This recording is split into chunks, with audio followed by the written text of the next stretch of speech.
آپ نے فرمایا ٹھیک ہے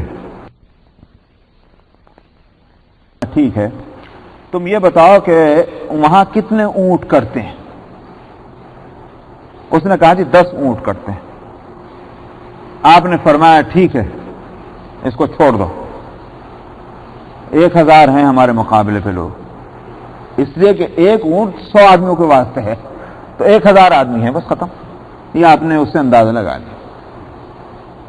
تو میں یہ عرض کر رہا تھا کہ نبی کریم صلی اللہ علیہ وسلم بھی اس طرح سے باخبر رہا کرتے تھے دشمنوں کے احوال سے، اور یہ طریقہ ہونا بھی چاہیے۔ دینداری کا یہ معنی بالکل نہیں کہ بس اپنا ملنگ پھرتے رہیے اور صاحب یہ بہت دیندار ہے، اور جہاں ذرا ان کے اندر کچھ ہوشیاری آئے معلوم ہوا کہ یہ دنیا دار ہے۔ اگر یہ دنیا دار ہوتی تو نبی سے بڑھ کر دنیا دار کوئی نہ ہوتا، حالانکہ نبی سے بڑھ کر حکمت والا، سمجھ والا اور ان ساری باتوں کی سمجھ بوجھ رکھنے والا کوئی نہیں تھا۔ تقوی اور زہد الگ چیز ہے، دینداری الگ چیز ہے، مگر بے وقوف ہونا اور پاگل ہونا الگ چیز ہے۔ اس دینداری کا پاگل پن سے کوئی تعلق نہیں ہے۔ تو اس لیے حضرت موسیٰ علیہ السلام نے بڑی حسن تدبیر کا معاملہ، تو ان دونوں تو آپ ہی کو بتایا، مگر وہ تیسرا آدمی جو تھا اس نے جا کر کے وہ راز کھول دیا اور ساروں کو بتایا جا کے خیموں میں بتلاؤں میں، وہ تو بڑے زبردست لوگ ہیں۔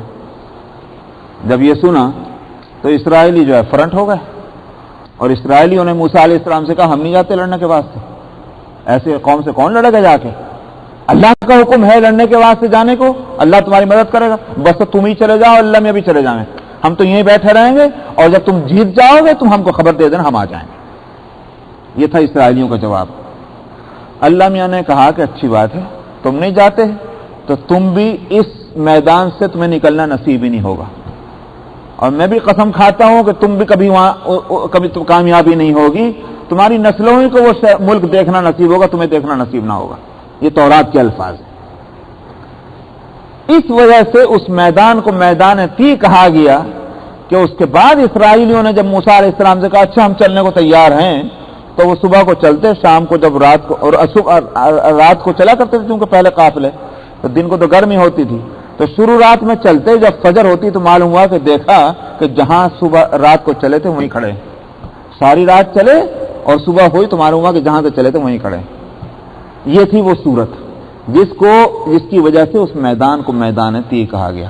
40 برس تک چلتے رہے اور کچھ بھی سفر طے نہ ہوا۔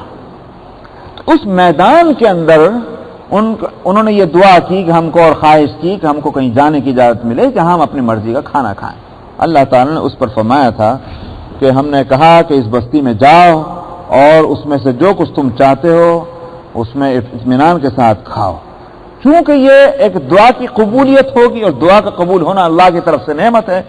تو اس شکر گزاری میں کیا کرو تم، وَادْخُلُوا الْبَابَ سُجَّدًا، اس بستی میں جب تم گھسو گے، داخل ہوگے تو بڑی تواضع کے ساتھ جانا۔ سجدن کا مطلب یہ ہے کہ تمہارے بدن میں جھکا ہونا چاہیے، تمہاری طبیعتوں میں جھکا ہونا چاہیے۔ یہ مطلب نہیں کہ باقاعدہ ہر ایک قدم پہ سجدہ کرتے ہوئے جانا، جیسے وہ پوپ پال جب کسی شہر میں اترتا ہے کر سے سجدہ کر دیتا ہے، وہ مراد نہیں تھی۔ مقصد یہ تھا کہ تمہارے اندر تواضع ہونا چاہیے، تمہارے اندر انکساری ہونا چاہیے، جذبہ شکر ہونا چاہیے اس بستی میں جاتے وقت۔ لاکھوں کی تعداد جب ایک بستیوں میں جا رہی ہے تو اس بستی میں کتنا انقلاب نہیں آئے گا، وہ بستی والے کیسے گھسنے دیں گے، مگر اگر تمہارا وہ خیر مقدم کر رہے ہوں گے اور تم کو جو ہے ریسیو کر رہے ہوں گے، تم کو آنے دیں گے، تو یہ اللہ کی نعمت ہے کہ نہیں؟ تو یوں سمجھو کہ وہ شہر تمہارے لیے فتح کر لیا گیا، تو تم اس وقت اکڑ فو مت کرنا کہ ہم تو فاتح بن کے آ گئے شہر کے اندر، بلکہ تمہارے اندر تواضع ہونا چاہیے۔ وہی صورت اللہ کے بندوں کے چونکہ یہ عادت ہونی ہی چاہیے۔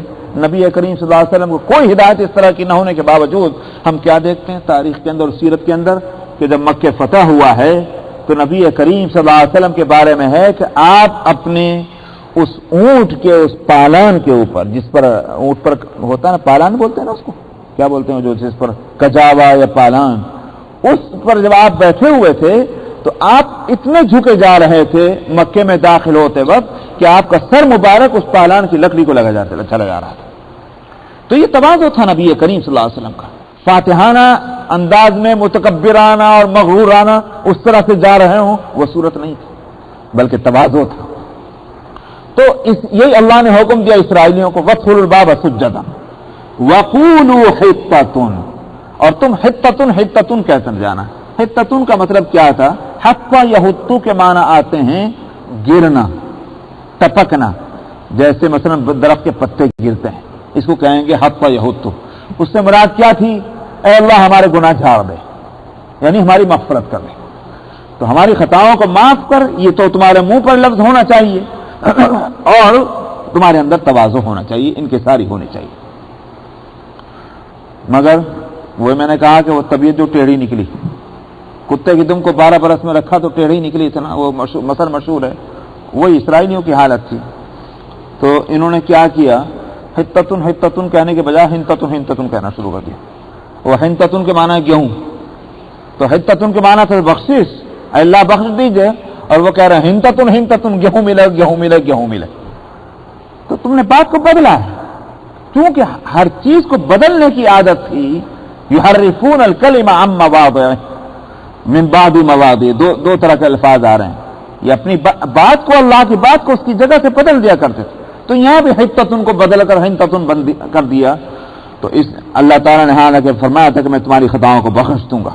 وَسَنَزِيدُ الْمُحْسِنِينَ، اور اگر تم اور نیکیاں کرو گے وہاں جا کر کے تو ہم اس نیکیوں کا مزید بدلہ اور مزید اجر تم کو عطا کریں گے. اللہ نے یہ بھی فرمایا تھا، فرمایا فَبَدَّلَ الَّذِينَ ظَلَمُوا قَوْلًا غَيْرَ الَّذِي قِيلَ لَهُمْ، ان ظالموں نے جو بات کہی تھی اس کو دوسری بات سے بدل ڈالا.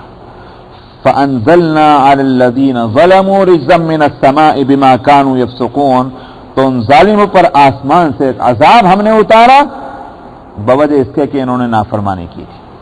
تو ان کی نافرمانیوں کی وجہ سے پھر اللہ کا عذاب آیا. اور اللہ کے عذاب کی تفصیل کیا ہے؟ نہ تو یہاں ہے اور نہ تورات میں ہے نہ تاریخ میں ہے. اس بات سے ہم کہاں سے کہہ دیں کیسا عذاب آیا تھا؟ عذاب ضرور آیا ہوگا لیکن اس کی تفصیل کیا ہے نہیں معلوم. نہ مفسرین لکھ رہے ہیں، مفسرین بھی کہاں سے لکھیں گے؟ کوئی تاریخ ہو یا پھر حدیث میں ہو یا قرآن شریف کے اندر ہو. قرآن سے اتنا معلوم ہوتا ہے کوئی عذاب آسمان سے آیا، تفصیل نہیں معلوم.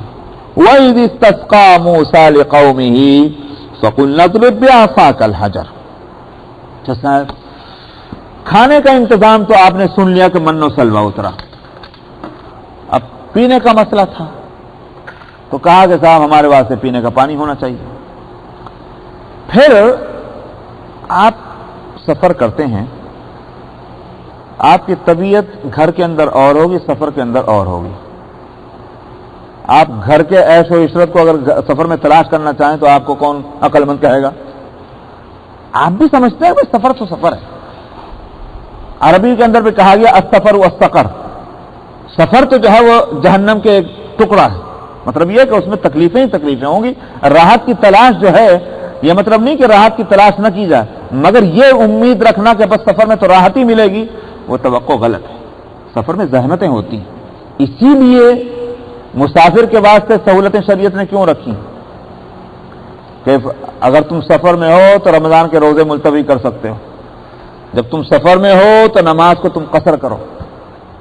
بعض لوگ آج کل کہا کرتے ہیں عزیز صاحب یہ تو اس زمانے کا قصہ ہے جب لوگ پیدل جایا کرتے تھے، اب تو ہوائی جہاز میں جاتے ہیں، لہذا اب کیا ضرورت ہے؟ یہی بات حضرت عمر رضی اللہ عنہ نے سے پوچھی گئی تھی کہ حضرت اب تو ذرا سہولتیں ہو گئی سفر میں، پہلے تو بڑی زحمتیں تھیں جس وقت یہ آیت اتری تھی، تو اب کیا ضرورت ہے کہ ہم قصر کریں؟ اب تو ہمارا ملک ہے، دشمن کا کوئی خطرہ ہے ہی نہیں، تو لہذا اس صورت میں ہم پوری نماز پڑھ لیں تو کیسا ہے؟ حضرت عمر رضی اللہ عنہ نے جواب دیا کہ یہی سوال تو میں نے نبی کریم صلی اللہ علیہ وسلم سے کیا تھا. آپ نے فرمایا تھا کہ یہ بتاؤ اللہ میاں تمہیں ایک نعمت دے رہے ہیں، تو کیا تم نعمت کی ناقدری کرو گے؟ تو تم یہ کہو گے اللہ ہمیں تمہاری نعمت کی ضرورت نہیں. یہ جواب نبی کریم صلی اللہ علیہ وسلم نے دیا تھا، یہی جواب میں بھی تم کو دے رہا ہوں. مرفوع حدیث ہو گئی. تو عجیب بات یہ ہے ہم لوگ بھی اس لیے نہیں کہ ہم کو زیادہ نماز پڑھنے کے شوقین ہیں، معاف کیجیے یہ نہیں، بلکہ اصل بات یہ کہ ہماری عادت بن گئی، فیشن یہ بن گیا اسلام کی کسی نہ کسی بات میں اعتراض ضرور کر دو، ورنہ پھر ہم کو عقل مند کون کہے گا؟ اگر ہم نے ہر بات کو ویسے ہی مان لیا تو معلوم ہوتا ہے کہ ہم تو بدھو ہیں. عقل مند ہونے کے معنی یہ ہے کہ اسلام کی ہر بات میں کوئی نہ کوئی سوال جوڑ دو. یہ ہے وہ بات جس کی وجہ سے ہمیں اس طرح کے سوالات ہمارے دماغ میں آتے ہیں اور سوال کرتے ہیں. ورنہ تو جتنی نماز ہم پڑھتے ہیں وہ ہمیں بھی معلوم اور آپ کو بھی معلوم. تو بہرحال یہ کہ سفر جو ہے وہ اس میں پریشانیاں ہی.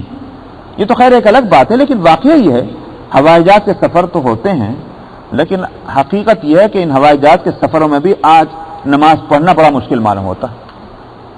وہ 2 ہی رکعت پڑھنی مشکل ہوتی، ورنہ اونٹ پہ تو سفر کر لیجیے، اتر گئے چلو بھائی اللہ اکبر، 2 پڑھ لو گے 4 پڑھ لو گھوڑے کے سفر پہ یا اونٹ کے سفر میں. لیکن ہوائی جہاز کے سفر میں تو اور بھی مشکل ہے. وہاں تو مسئلہ یہ پوچھتے ہیں مولوی صاحب سے بیٹھ کے پڑھ لوں کیا، تو وہ 2 رکعت بھی کھڑے ہو کر پڑھنا مشکل ہو رہا ہے. اللہ کا قانون جو ہے وہ حکمتیں اس کے پیچھے ہیں. ہم کیوں اس بات کو نہیں مان لیتے؟ قیامت تک کے لیے اسلام آیا اور اس کے پیچھے حکمتیں ہیں. مسافر کو اللہ نے سہولت دی ہے اور واقعی یہ اس کے پیچھے حکمتیں ہیں اور اللہ کی نعمتیں ہیں. تو اب وہاں سفر میں ہیں اسرائیلی، ٹھیک ہے پانی تو بے شک چاہیے، کھانا بے شک چاہیے، مگر اگر سفر میں ایسا کہنے لگے فلانے ہوٹل کا کھانا چاہیے مجھے، تو آپ کیا کہیں گے؟ میں سفر میں کہاں کو آئے تھے؟ جا کے اپنے گھر میں رہیے، جون سے ہوٹل کا کھانا چاہیے، جون سے کچن کا چاہیے ویسے ہی کھا لیجیے گا. اب سفر میں آئے تو کھانا مل رہا تو اللہ کا شکر کیجیے. کوئی کہنے لگے پینے کا پانی تو چاہیے مگر مجھے فلانے فاؤنٹین کا چاہیے، کیا کہیں گے؟ بھائی سفر تھوڑی کر رہے ہیں آپ. لیکن اسرائیلیوں کا مزاج ٹیڑھا تھا. اسرائیلیوں کو پانی تو چاہیے تھا مگر 1 فاؤنٹین کا نہیں چاہیے تھا، ان کو 12 فاؤنٹین کا چاہیے تھا، اس لیے کہ وہ 12 قبیلے تھے اور ہر قبیلہ جو ہے اپنی ناک اونچی رکھنا چاہتا تھا. اللہ میاں نے اس مطالبے کو بھی پورا کیا. وَإِذِ اسْتَسْقَىٰ مُوسَىٰ لِقَوْمِهِ، جب اس کی موسیٰ نے اپنی قوم کے لیے سیرابی کا اور پانی کا انتظام چاہا تو ہم نے کہا اس پتھر کے اوپر اپنی لاٹھی سے مارو، وہی عصائے موسیٰ جو ہے. فَانْفَجَرَتْ مِنْهُ اثْنَتَا عَشْرَةَ عَيْنًا، اس پتھر سے 12 چشمے جو ہے وہ پھوٹ پڑے. قَدْ عَلِمَ كُلُّ أُنَاسٍ مَشْرَبَهُمْ، تمام لوگوں نے اپنا گھاٹ معلوم کر لیا. مشربہ پینے کی جگہ، جہاں جا کر کے پانی لیا جائے، اس لیے ہمارے یہاں اس کو ہندی میں گھاٹ کہتے ہیں نا. تو تمام لوگوں نے اپنا اپنا گھاٹ، بھئی یہ قبیلے کا یہ فاؤنٹین یہ ہے اور فلانے قبیلے کا یہ ہے، وہ جان لیا. کلوا واشربوا من رزق اللہ، اللہ تعالیٰ نے فرمایا اب کھانا تو پہلے مل گیا، وہاں تو پھر فرمایا تو کلوا من طیبات، یہاں فرما رہے ہیں پانی بھی مل گیا تو وہ کھاؤ اور یہ پیو، کھاؤ اور پیو اللہ کے رزق سے. ولا تعثوا فی الارض مفسدین، اور زمین میں فساد پھیلاتے مت پھرنا. مطلب کیا ہے؟ مطلب یہ ہے کہ جب آدمی کا پیٹ بھرنے لگتا ہے تو پھر اس کی طبیعت میں فساد پیدا ہوتا ہے. پھر سوائے اس کے کہ پالیٹکس سمجھ میں آتی ہے اور سیاست میں اس کو اس سے لڑا دینا، اس کو آرام سے چین سے بیٹھا ہوا ہے اس کو بے چین کر دینا. پیٹ بھرے کے بعد پھر یہ شرارتیں مستیاں سوچتی. اور جب کوئی بیچارے کو پیٹ میں لگی ہوئی آگ اس کو بھوک کی تو اس کو کہاں سے پالیٹکس سمجھ میں آئے گی؟ اس کو کہاں سے لیڈری سمجھ میں آئے گی؟ لیڈرشپ اور سیاست اور پالیٹکس اور لوگوں کو لڑانا اور جھگڑنا، ہر ایک معاملے میں دخل دینا، یہ پیٹ بھروں کا کام ہوتا ہے. اس لیے اللہ تعالیٰ نے فرمایا وَلَا تَعْثَوْا فِي الْأَرْضِ مُفْسِدِينَ، یہ کھانے پینے کا انتظام ہو جانے کے بعد اب خرمستیاں مت کرنا، فساد مت پھیلانا. وَإِذْ قُلْتُمْ يَا مُوسَىٰ لَن نَّصْبِرَ عَلَىٰ طَعَامٍ وَاحِدٍ، میں نے کہا تھا کہ آگے وہ بات مستقل ایک جرم کی صورت میں اس کو بتلایا گیا، اگرچہ اس کا ایک حصہ پہلے بھی آیا. فرمایا اس وقت کا تذکرہ کیجئے جب تم نے کہا تھا کہ اے موسیٰ ہم ایک کھانے پر ہرگز صبر نہیں کر سکتے، روز من و سلوہ کھائیں گے یہ تو بہت مشکل ہے. لہذا فَادْعُ لَنَا رَبَّكَ، اپنے رب سے ہمارے لیے دعا کر دیجئے. ایک تو سرکشی ہی نکل رہی. یوں اگر کہتے ہمارا رب ہمارے اوپر بڑا مہربان ہے مگر آپ چونکہ نبی اللہ ہیں اس واسطے آپ دعا کر دیجئے تو بات ٹھیک تھی. اتنی ساری نعمتیں ہڑپ کرنے کے بعد بھی خداوند خدا کو اپنا خدا کہنے کو تیار نہیں. موسیٰ سے کہہ رہے اپنے اللہ سے جا کے دعا کر لیجیے. کتنی سرکش تھی وہ قوم. ادعو لنا ربک، اپنے رب سے ہمارے لیے دعا کر دیجئے.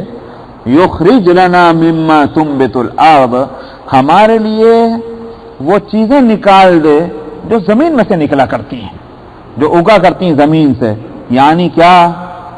توری ترکاری، من بقلیہا وقصائہا، ککڑیاں کھیرے ککمبر، وفومیہا اور غلہ، وعدسیہا اور دال مسور کی ہو جو بھی ہو، وبصلیہا اور اسی طرح سے مسالے، پیاز، لہسن وغیرہ وغیرہ. تو یہ ساری چیزیں ملنی چاہیے. جب تک کہ یہ کھانا نہ ہو لہسن اور پیاز والا، جب تک تو ہمارے پاس زبان بھی ہٹ رہی ہے، اس لیے من و سلوا پر قناعت ہم نہیں کر سکتے. قال اتستبدلون الذی هو ادنی بالذی هو خیر. موسیٰ علیہ الصلوۃ والسلام نے کہا تم اچھا کھانا چھوڑ کے ردی کھانے کو چاہ رہے ہو. ردی کس لحاظ سے؟ ایک تو یہ کہ اس میں گھاس پات ہے، گوشت اعلیٰ درجے کی چیز ہے، اس لحاظ سے بھی، اور اس لحاظ سے بھی کہ جب زمین سے اگنے والی تم غذا چاہتے ہو تو تم کو ہل بھی چلانا پڑے گا، کھیتیوں کو پانی بھی دینا پڑے گا، اور بیلوں کو کھلانا بھی پڑے گا. پھر کتنی مصیبتیں. اور یہ من اور سلوا بغیر محنت کے مل رہا تھا.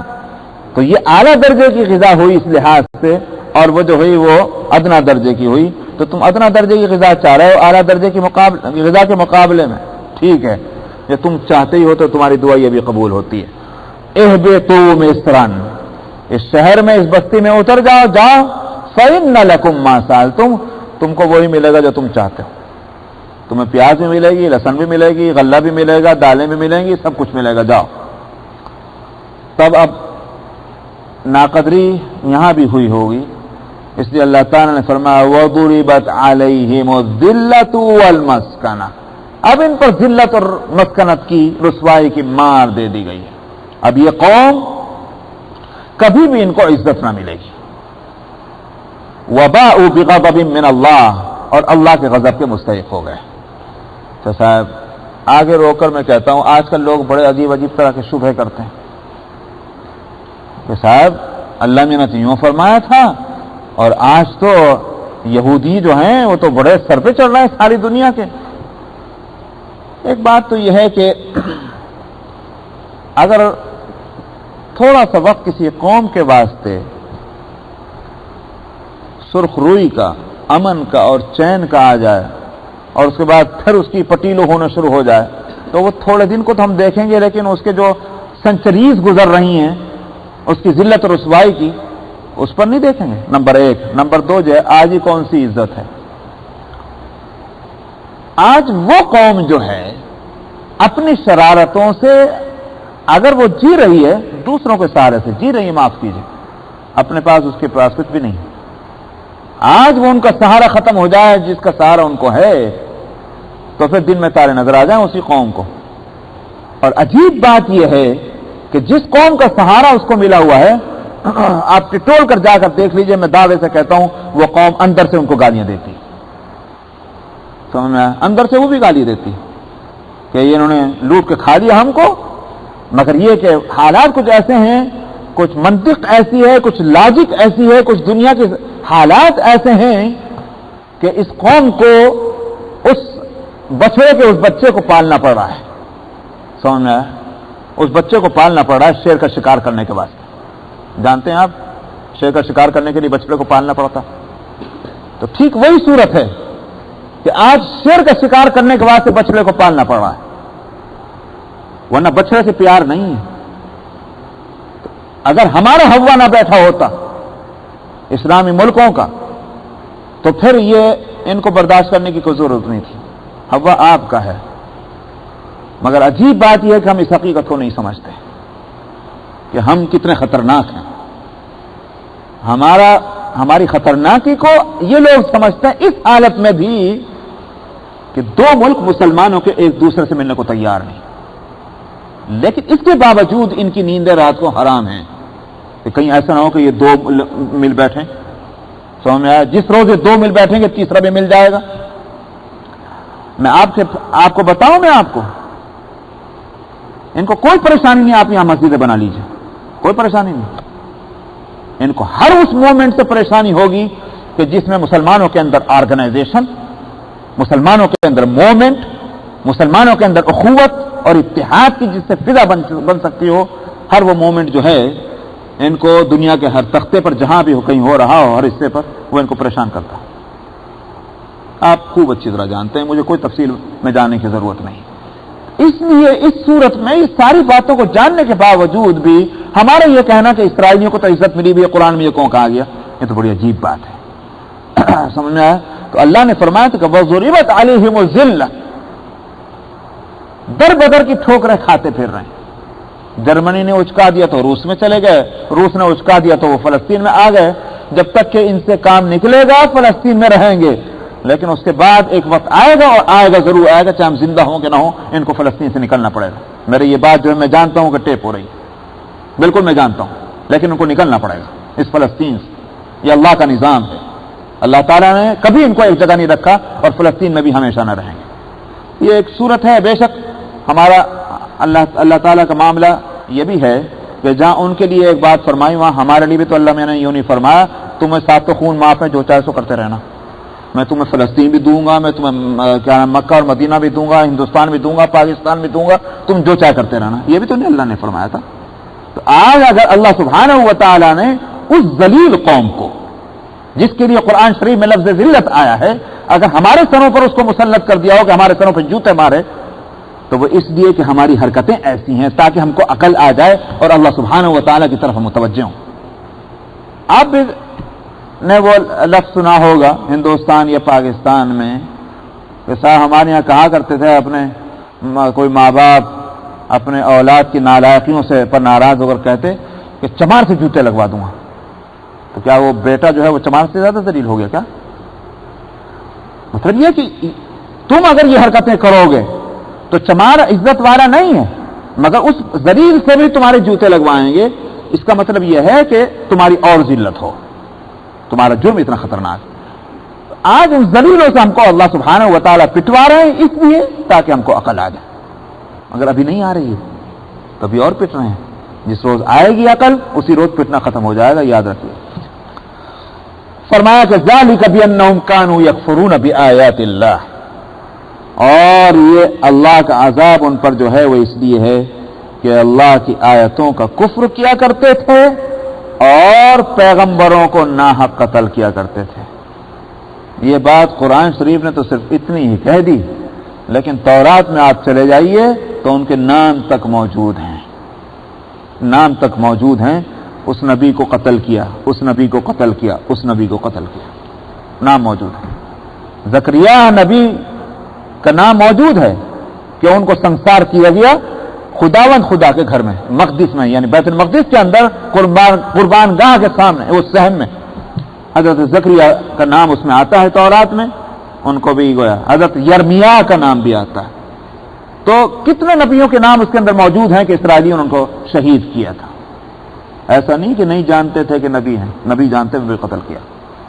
تو فرمایا وَيَقْتُلُونَ النَّبِيِّينَ بِغَيْرِ الْحَقِّ، بغیر الحق کا مطلب یہی تھا نا حق، یہ نہیں کہ ان کو حق سمجھ کر کے قتل کیا، بلکہ جانتے تھے کہ یہ نبی ہیں، مگر چونکہ ہماری پالیٹکس اور سیاست کے خلاف ہیں اس لیے ان کو قتل کیا، یہ ہے نا حق قتل۔ ذَلِكَ بِمَا عَصَوْا وَكَانُوا يَعْتَدُونَ، اور یہ سب کچھ اس وجہ سے ہوا کہ انہوں نے نافرمانیاں کی اور یہ حد سے زیادہ آگے بڑھ گئے تھے۔ بس ہوتے ہیں عقیدے کے بلیف 62 سورہ البقرہ۔ اعوذ باللہ من الشیطان الرجیم، بسم اللہ الرحمن الرحیم۔ ان الذين آمنوا والذين هادوا والنصارى والصابئين من آمن بالله واليوم الآخر وعمل صالحا فلهم أجرهم عند ربهم ولا خوف عليهم ولا هم يحزنون وَإِذْ أَخَذْنَا مِيثَاقَكُمْ وَرَفَعْنَا فَوْقَكُمُ الطُّورَ خُذُوا مَا آتَيْنَاكُمْ بِقُوَّةٍ وَاذْكُرُوا مَا فِيهِ لَعَلَّكُمْ تَتَّقُونَ ثُمَّ تَوَلَّيْتُمْ مِنْ بَعْدِ ذَلِكَ